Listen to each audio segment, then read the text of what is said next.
On the engine that you see here, on the side facing the front of the car, would have the knock sensor, electronic throttle control, and throttle position sensor, the manifold absolute pressure sensor, the crankshaft position sensor, the fuel rail pressure sensor, and then on the side facing the driver's side of the vehicle would be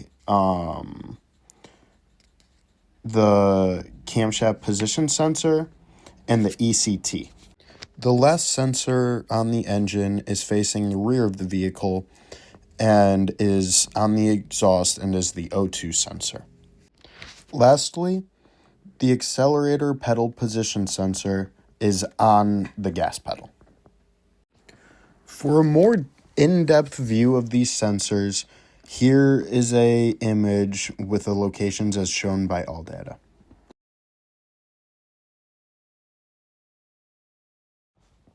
The last components in the engine bay are either in or around the fuse box. The fuel pump relay is underneath a main tray that is removable. The PCM fuse is just in the main tray. And then on the left, the black rectangle you see is the PCM. Under the black cover you see here is the fuel pump and its entire assembly, including the fuel filter. This is located in the passenger compartment underneath the rear seats. What you see here is the data link connector. The OBDII pinout and the voltages at those pins go as follow. At pin 1 is the MCAN high. Here, 0.3 volts was found. At pins 2 and 3, there was nothing. At pin 4, there was chassis ground, which was measured at 0 volts. At pin 5 was signal ground, which was also measured at 0 volts. At pin 6 was CCAN high with 2.8 volts, and then pin 7 had nothing. Pin 8 had flex ray high and was measured at 0 volts. Pin 9 had MCAN low and was measured at 5 volts. There was nothing in pin 10, and pin 11 on the pinout said it was supposed to have flex ray low, but then when we went to measure it, we found that there wasn't actually anything there. On pin 12 is K-line, which is for the body, and that is 11.3 volts. Pin 13 had nothing, and then pin 14 had CCAN low, which was measured at 2.2 volts. Pin 15 had nothing, and then lastly, pin 16 had memory power, which was measured at 12.34 volts. In this video, I will scroll through the PIDs. This car actually has 207 of them, so I won't be able to read through each individually.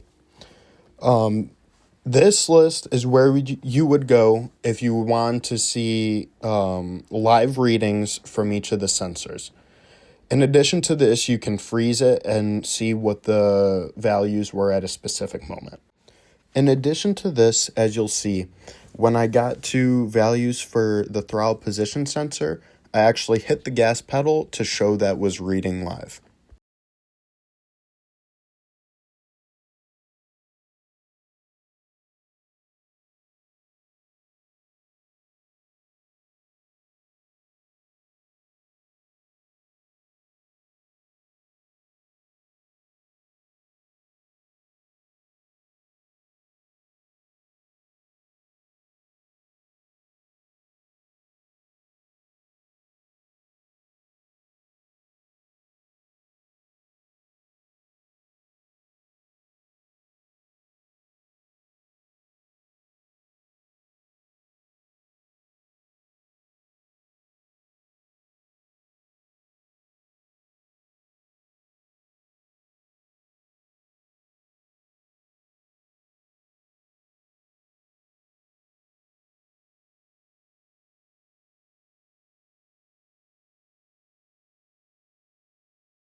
Lastly are the DTCs. There were two, both pending. The first one is a P0300, which is a random / multiple cylinder misfire. And then the other one was P0304, which is a cylinder 4 misfire.